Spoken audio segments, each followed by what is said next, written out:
عشق رسول صلی اللہ علیہ وآلہ وسلم کا عجیب واقعہ۔ شیخ الاسلام حضرت علامہ ظفر احمد عثمانی رحمۃ اللہ علیہ فرماتے ہیں کہ میں اس زمانہ میں حج کے بعد مدینہ منورہ گیا۔ ہم لوگوں نے کھانا کھانے کے بعد دسترخوان کو لے کر ایک ڈھیر پر جھاڑ دیا تاکہ روٹی کے بچے ٹکڑوں اور ہڈیوں کو جانور کھا جائیں۔ تھوڑی دیر کے بعد جب میں اپنے کمرے سے باہر نکلا تو یہ دیکھ کر حیران رہ گیا کہ ایک خوبصورت 9 سال کا بچہ ان ٹکڑوں کو چن چن کر کھا رہا ہے۔ مجھے سخت افسوس ہوا۔ بچے کو ساتھ لے کر قیام گاہ میں آیا اور اسے پیٹ بھر کے کھانا کھلایا، کیونکہ میں ایسی ہستی کے شہر میں تھا جو غریبوں کا والی اور غلاموں کا مولا تھا۔ میرے اس برتاؤ کو دیکھ کر بچہ بے حد متاثر ہوا۔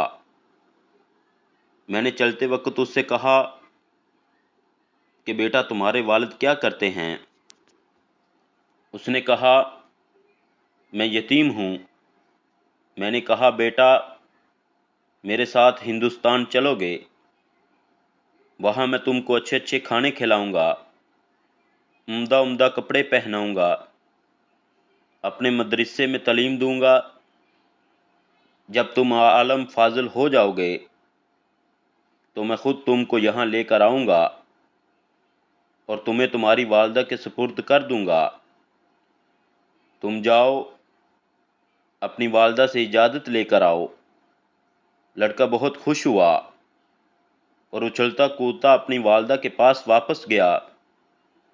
وہ بیچاری بیوہ دوسرے بچوں کے اخراجات سے پہلے ہی پریشان تھی۔ اس نے فوراً اجازت دے دی۔ بچہ فوراً آیا اور مولانا کو بتایا کہ میں آپ کے ساتھ جاؤں گا، میری ماں نے اجازت دے دی ہے۔ پھر پوچھنے لگا کہ آپ کے شہر میں چنے ملتے ہیں؟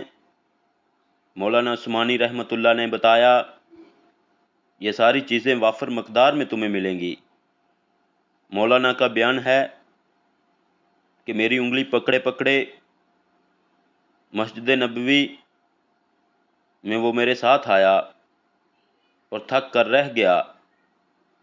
سرکار دو عالم صلی اللہ علیہ وآلہ وسلم کے روضہ مبارک کو دیکھا اور مسجد کے دروازے کو، اور پوچھا کیا کہ بابا یہ دروازہ اور روضہ بھی وہاں ملے گا؟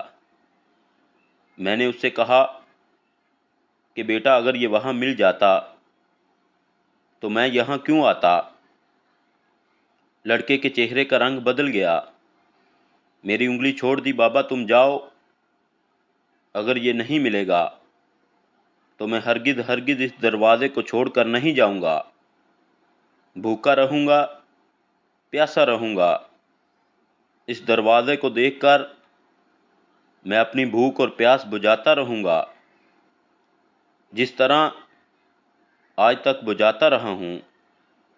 یہ کہہ کر بچہ رونے لگا اور اس کے عشق کو دیکھ کر میں بھی رونے لگ گیا۔